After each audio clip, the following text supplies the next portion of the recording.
Bienvenidos una vez más a su canal Más que Palabras, un canal donde la palabra de Dios está por encima de las opiniones humanas y donde conocer a Cristo es el propósito de las Escrituras. Nos encontramos en este momento y en esta ocasión con el pastor Jaime Flores. Pastor, bienvenido, es un placer para mí tenerte en la comunidad Más que Palabras. Muchas gracias, Pastor Ramos. Pastor, nos gustaría saber un poco de ti antes de empezar en la lección. ¿De dónde eres tú? Yo nací en Venezuela y allí trabajé por 15 años también como pastor y hasta el año 2000, y desde el 2000 hasta acá, pues estoy aquí en los Estados Unidos, en lo mismo trabajando como pastor.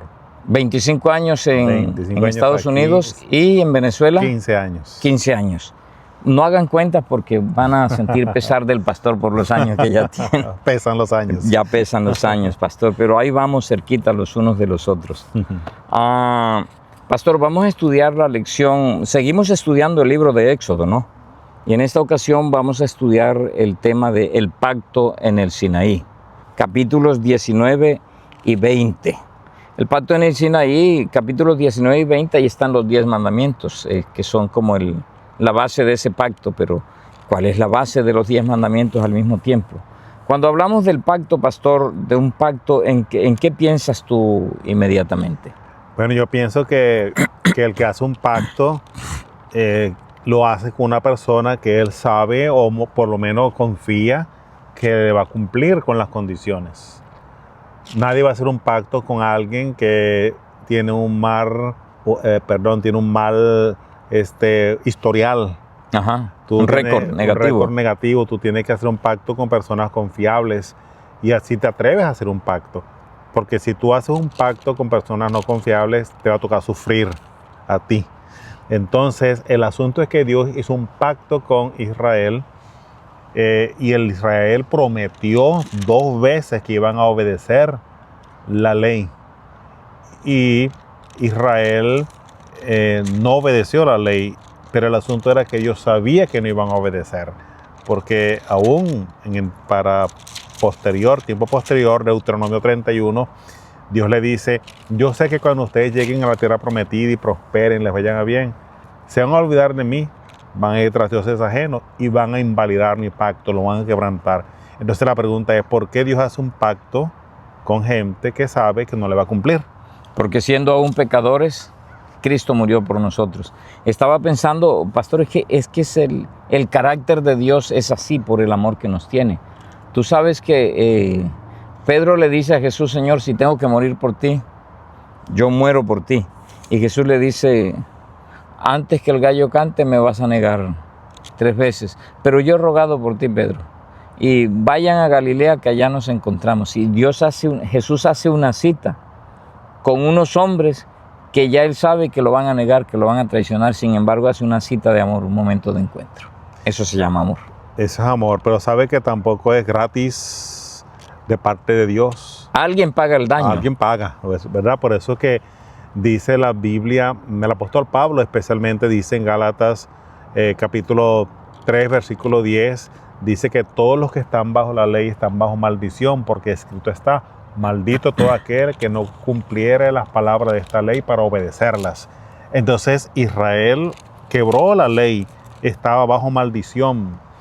Y ellos pretendían por sus propias fuerzas, por su propia justicia, estar bien delante de Dios. La misma experiencia le pasó a Josué, capítulo 24, versículo 15, cuando Josué dice: yo y mi casa serviremos a Jehová. Ellos dicen: nosotros también vamos a servir a Jehová.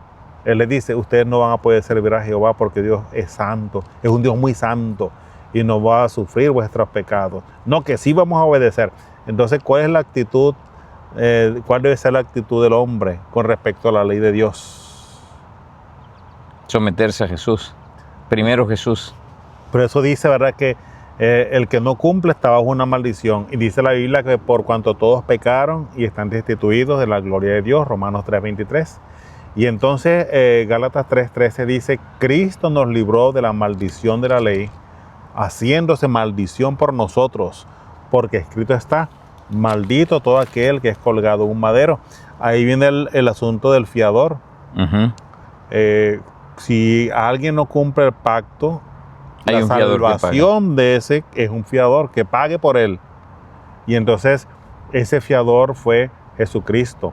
Por eso dice Isaías 53, Jehová cargó en él el pecado de todos nosotros. Así que el hombre por su propia justicia no puede alcanzar la justicia que demanda la ley. Solo un hombre pudo cumplirla. Por eso el apóstol Pablo dice en Romanos 5:19 que por la obediencia de un hombre vino la justificación a todos. Solo un hombre obedeció la ley y ese hombre tiene un nombre, Jesucristo. Vamos a leer el preámbulo de los 10 mandamientos que está en el capítulo 19. En el mes tercero de la salida de los hijos de Israel, mes tercero, 3 meses después de salir de Egipto, en el mismo día llegaron al desierto de Sinaí. Habían salido de Refidín, llegaron al desierto de Sinaí y acamparon en el desierto, y acampó allí Israel delante del monte. Y Moisés subió a Dios y Jehová lo llamó desde el monte, diciendo: Así dirás a la casa de Jacob y anunciarás a los hijos de Israel: Vosotros visteis lo que hice a los egipcios y cómo os tomé sobre las alas del águila y os he traído a mí. Ahora pues, si diereis oído a mi voz y guardareis mi pacto, vosotros seréis mi especial tesoro sobre todos los pueblos, porque mía es toda la tierra. Y vosotros me seréis un reino de sacerdotes y de gente santa. Estas son las palabras que dirás a los hijos de Israel. Entonces vino Moisés y llamó a los ancianos del pueblo y expuso en presencia de ellos todas estas palabras que Jehová le había mandado. Y todo el pueblo respondió a una y dijo: todo lo que Jehová ha dicho haremos. Y Moisés refirió a Jehová las palabras del pueblo. Esa fue la respuesta del pueblo. Fíjate. Me llama la atención algo, pastor. Versículo 4. Ustedes han visto lo que yo hice a los egipcios. Esos son los preámbulos del pacto. Y cómo los tomé ustedes sobre las alas del águila. Y podríamos pensar que es una advertencia. Ya ustedes vieron cómo acabé con los egipcios a punta de plagas. Si ustedes no me cumplen, les pasa peor. Pero la lectura correcta, de acuerdo al carácter de Dios con su pueblo, es: ya ustedes vieron lo que hice por ustedes con los egipcios. Yo estoy dispuesto a hacer lo que sea para salvarlos a ustedes. Así que si ustedes, convencidos del amor que les tengo, o sea, lo que Dios está diciendo es: yo espero que lo que acabo de hacer por ustedes los haya convencido de que yo los amo. Ahora, si ustedes me prestan oído a lo que yo les hice por ustedes ya, ustedes van a ser mi especial tesoro, porque era una obediencia por amor. No que Dios dijera: si no cumplen los castigos, pero el pueblo acostumbrado a la esclavitud se puso a hacer promesas que Dios no le estaba pidiendo. Y fíjate que Dios lo dejó de todas maneras. Vamos a firmar el acuerdo. Y Dios firmó: yo sé que no me lo van a cumplir, pero lo voy a firmar de todas maneras, para que se den cuenta de que ellos no pueden por sí solos. Ahora, pastor, ¿sabe qué me llama la atención? Ese pacto de Dios con Israel no nace ese día. Era un pacto que ya venía. Dios lo ratifica allí. Pero cuando Dios le habló a Abraham allá en Génesis 15, que le dijo: mira, Abraham, tú te vas a morir y tu descendencia va a ir a Egipto y allá van a ser esclavos, pero yo los voy a sacar. Ese día Dios hizo un pacto con Abraham y le mandó a partir unos corderos, unas cabras, unas palomas, y puso los pedazos, la mitad acá, la mitad allá, como se hacían los pactos antiguos, ¿no? Cuando se hacía un pacto, se sacrificaba un animal y se dividía en 2 partes, y a la parte débil, al que uno estaba sometiendo al pacto, lo hacía caminar por entre los dos pedazos de animal, el animal muerto, como diciéndole: si tú no me cumples, te pasa como este animal. Pero Abraham ese día, si ustedes leen Génesis 15, Abraham se duerme. Y cuando Abraham despierta, él ve una antorcha que camina por entre los animales. Y era Cristo. O sea, ese día, en lugar del Señor poner a Abraham a caminar en el pacto, a comprometerse con su vida en el cumplimiento de ese pacto, Dios deja que Abraham se duerma y es Dios quien camina en medio de la antorcha, como diciéndole Dios: mira, Abraham, si yo no cumplo lo que te estoy diciendo de sacar a tus hijos de Egipto, como te estoy profetizando, yo pago con mi vida. Es por eso que Cristo, no porque Dios no cumpliera, sino que porque el pueblo seguía aferrado al pecado, es que Cristo, en virtud de ese juramento, vino a morir por nosotros.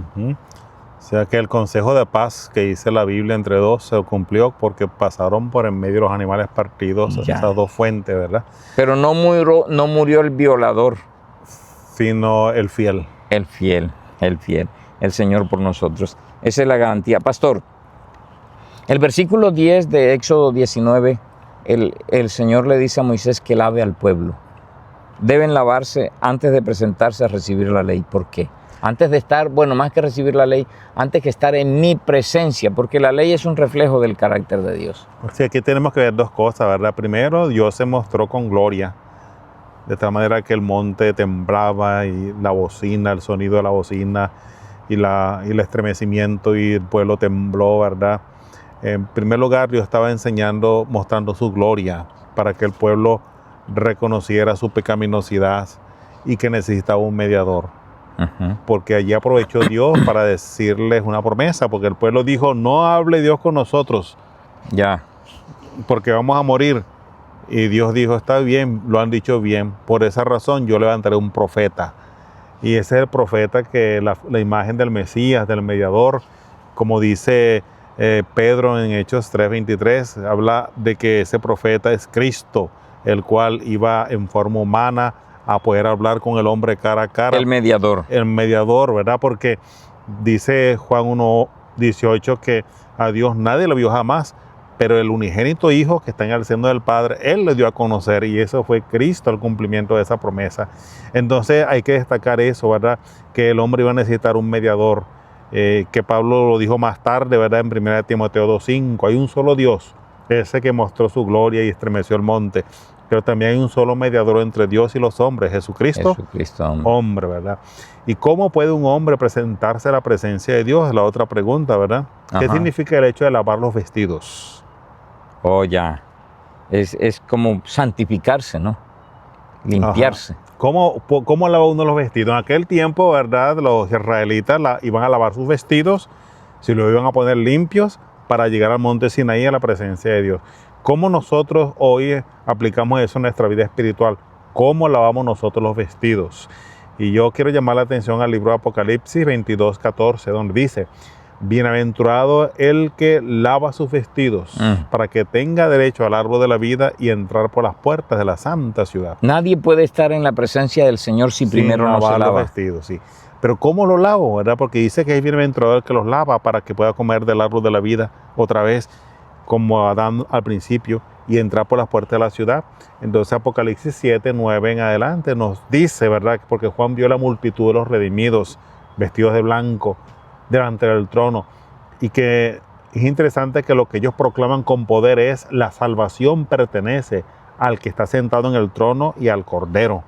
Ninguno está allí lleno de justicia propia diciendo la hice. Todos dicen la salvación se debe al que está sentado en el trono y al Cordero. Y la respuesta a esa pregunta está en el versículo 14, cuando pregunta quiénes son esos que están vestidos de blanco, ¿verdad? Sí. Y la respuesta fue, estos son los que han lavado sus ropas y las han emblanquecido en la sangre del Cordero. Por esto están delante del trono de Dios. Nadie puede estar en la presencia de Dios si primero no es lavado en la sangre del mediador, del Cordero que es Cristo. Nadie estará en la presencia del Padre. Nadie puede estar en pie frente a la ley de Dios, que son los requerimientos de Dios, a menos que sea lavado primero en la sangre del Cordero. Eso nos introduce al capítulo 20, donde ya entramos directamente a los 10 mandamientos. Es interesante que a mí me enseñaron los 10 mandamientos. El primero dice, no tendrás dioses ajenos delante de mí, y empezamos los 10 mandamientos. Pero en nuestro afán de aprender los 10 mandamientos de manera legalista, olvidamos el versículo 1, pastor. Versículo 1 y 2. Habló Dios, no habló Moisés. Habló Dios estas palabras, diciendo, yo soy Jehová tu Dios que te saqué de la tierra de Egipto de casa de servidumbre. No tendrás dioses ajenos delante de mí. Y empieza a dar los 10 mandamientos. Hay 2 errores dentro del cristianismo que son astutamente introducidos por el enemigo. Uno, una rama del cristianismo que cercena los 10 mandamientos. Quita el que prohíbe la adoración de ídolos y quitan el 4.º mandamiento, que es el que manda a adorar al Señor en día sábado. ¿cierto? Entonces el sábado ya pasó y otros dicen, no, no es un ídolo y adoramos ídolos. Pero está el otro tipo de cristiano, que es el que hace énfasis en los 10 mandamientos a partir del versículo 3, pasando por alto el versículo 1 y 2, donde Dios dice, yo soy quien te liberó de la casa de Egipto, de casa de servidumbre, aquí está mi ley. Está Dios diciéndole, te estoy dando esta ley no para sacarte de Egipto. Te estoy dando esta ley no para que rompas las cadenas de esclavitud. Te estoy dando esta ley no para hacerte libre. Te estoy dando esta ley porque ya eres libre. Y es interesante que en la introducción ya directa, explícita en Éxodo 20, dice, acuérdate que yo te liberté y te estoy dando esta ley porque eres libre, para que vivas libre.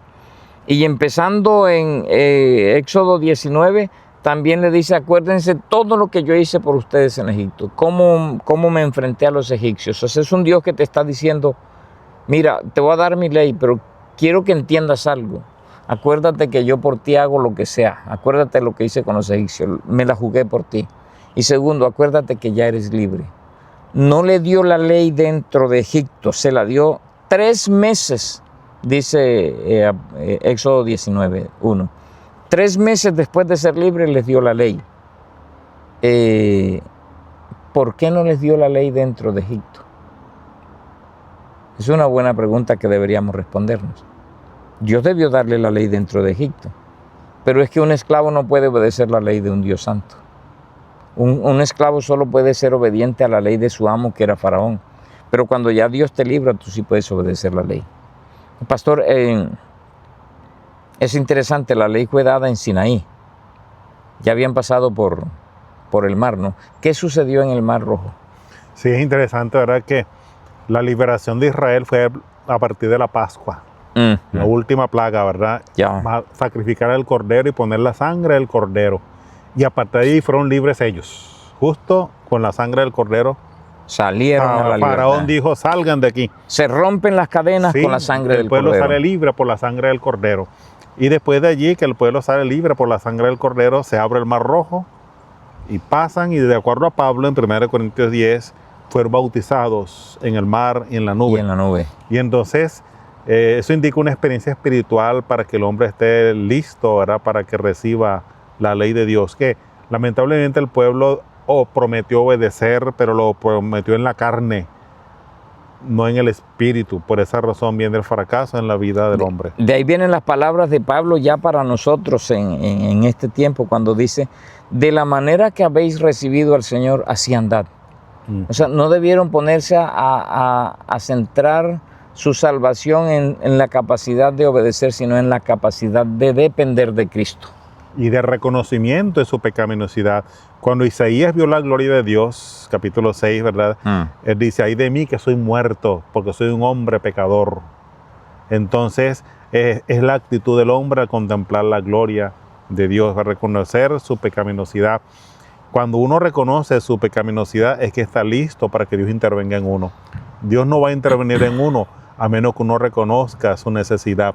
Pero si yo me presento con orgullo y pretendo obedecer la ley de Dios, no estoy listo para que el médico divino entre en mi vida para sanarme. Así que es preciso, ¿verdad?, reconocer la pecaminosidad. Pastor, ¿sabe que estoy pensando en algo? En el libro de Números. Números capítulo 9. Dice 9, 17 y 18. Cuando se alzaba la nube del tabernáculo, los hijos de Israel partían, y en el lugar donde la nube paraba, allí acampaban los hijos de Israel. Al mandato de Jehová, los hijos de Israel partían, y al mandato de Jehová acampaban. Todos los días que la nube estaba sobre el tabernáculo, permanecían acampados. Es para decirte que cada paso que vivió Israel, no lo vivió porque Israel escogió el camino o las etapas de su experiencia de liberación, sino que fue Dios en su plan quien fue llevando el proceso etapa por etapa. Entonces, acuérdate, hermano, que me estás escuchando, que allá en Éxodo 14, ellos iban por un camino, ¿no? Y Dios les dijo, den la vuelta. y métanse por acá. Y la nube se puso detrás de ellos y los iba guiando. Fue la nube quien los guió al Mar Rojo para bautizarlos. Y luego fue la nube quien los guió al Sinaí para darles la ley. Y todo su proceso fue guiado por la nube que era Cristo. Así que si nosotros queremos seguir la dirección del Espíritu, la dirección de Cristo, que era la nube, Cristo estaba en la nube, entonces tendríamos que tomar la sangre del Cordero. Salgo yo a agarrar mi propio camino, pero Cristo, que es el que va guiando el proceso, dice, no. Primero vamos al mar. Porque después de haber marcado tu vida con mi sangre, de haber sido salvo porque creíste en lo que yo dije en el sacrificio de Cristo, debes pasar por el mar para ser bautizado. Señor, pero es que me gustaría, ¿qué tal si yo voy a Sinaí y después que yo tenga 3 meses de estar guardando la ley, yo vengo y me bautizo? ¿Estás entendiendo la figura? Que nosotros torcemos la palabra de Dios, invertimos el proceso de Dios. Nosotros queremos salir de Egipto al Sinaí y luego que haya pasado un tiempo en el Sinaí y demuestre que puede guardar la ley que cambió, entonces lo regresamos al Mar Rojo. Pero y hay algo interesante. El paso fue Egipto, Mar Rojo, bautismo, Monte Sinaí, sigan libres. Pero si nosotros salimos por el camino que iban ellos, Egipto al Sinaí, regresan a cruzar el Mar Rojo para bautizarse, vuelven a caer en Egipto. Porque lo que harían sería regresarse. Y Dios nunca volvió a abrir el Mar Rojo. Los pasos entonces son, pastor, la sangre del Cordero, el bautismo en el mar, el monte Sinaí, donde reciben la ley, donde reciben el pacto, y echemos para adelante con Jesús. Amén, así es el paso, los caminos a la salvación. Ya. Que son perfectos, ¿verdad? ¿Cómo puede el hombre entonces estar en armonía con la ley de Dios, verdad? Porque la ley de Dios tiene una función. No debemos confundir el propósito de la ley, porque desde que el hombre pecó, el hombre se inhabilitó para cumplir perfectamente los requerimientos que la ley de Dios demanda. Por eso es que el hombre no podía salvarse por sí mismo. Por eso es que Cristo vino. Por eso fue que una cruz se levantó en el Calvario. Si el hombre se hubiese podido salvar por la obediencia a la ley, simplemente Dios dice, el que obedezca a la ley se salva. Pero Cristo vino a morir porque nadie iba a cumplir con ese requerimiento. Y Jesucristo, por eso dice el apóstol Pablo en Romanos 5:19, que la obediencia de un hombre nos trajo justicia, porque solo un hombre la pudo cumplir a la perfección, y ese hombre fue Jesucristo. Entonces, ese fue el sustituto para la vida del hombre. Quien reparó los daños del pacto quebrantado fue Cristo. Por eso es que Él llevó la corona de espinas, símbolo de la maldición que el pecado había traído a la tierra. Y en esa cruz Él pagó por la liberación o por las transgresiones nuestras. Y allí fueron clavadas todos nuestros pecados y transgresiones. Pero ¿cómo entonces puede el hombre presentarse ante Dios para estar en armonía con la ley? Pastor, mire, para ir despidiéndonos, yo voy a poner el ejemplo que encontré aquí perfecto. Mateo 8. Jesús sanó a un leproso, y la lepra es un símbolo del pecado, ¿no? Cuando descendió Jesús del monte, le seguía mucha gente, y aquí vino un leproso y se postró ante él diciéndole, Señor, si quieres puedes limpiarme. Jesús extendió la mano y le tocó diciendo, quiero, sé limpio. Y al instante la lepra desapareció.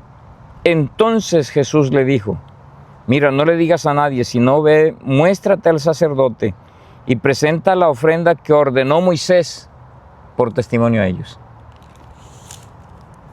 Imagínate que un leproso quiera llevar una ofrenda al santuario, no puede llevarla, porque la ley allá en Levíticos 13 y 14 decía que todo lo que un leproso tocaba quedaba inmundo.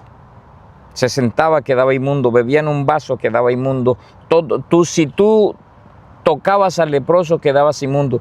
El día que al leproso lo sacaban del campamento, la persona que lo acompañaba para asegurarse que sí se fue del campamento, tenía que quedar fuera del campamento 7 días porque quedaba inmundo por 7 días.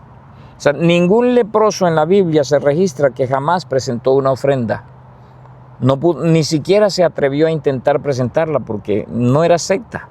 Porque no era el problema de la ofrenda que podía traer podía ser el cordero perfecto, pero su lepra contaminaba la ofrenda. El único leproso que pudo presentarse con una ofrenda y ser aceptada sin problema fue el leproso que primero tuvo un encuentro con Jesús. Si tú eres un hombre, una mujer que quieres agradar a Dios, deja de matarte con tus esfuerzos. Esfuérzate por honrar a Dios, pero tienes que pasar por las manos de Jesús. Solo Jesús limpia al leproso, solo Jesús limpia al pecador. Si confesamos nuestros pecados, Él es fiel y justo para perdonarnos y la sangre de su Hijo Jesucristo nos limpia de todo pecado. Pastor Flores, ha sido un privilegio para mí compartir este momento tan agradable aquí a la sombra de este pino con usted. Sí, amén. Así es. Gracias pues por la oportunidad y por compartir, ¿verdad?, de Cristo nuestro Salvador y de la seguridad, ¿verdad?, de que somos vistos no por nuestra condición, sino por el sustituto, que es Jesucristo. En vez de ver Dios a este pecador, ve a Cristo en su lugar. Y esa es la buena nueva del Evangelio. Amén. Si aún no te has suscrito, suscríbete para que esta comunidad de la palabra siga creciendo. Dale like y activa la campanita, pero sobre todo, aunque no hagas el resto, comparte este mensaje con otros. Dios te bendiga, nos vemos la próxima semana.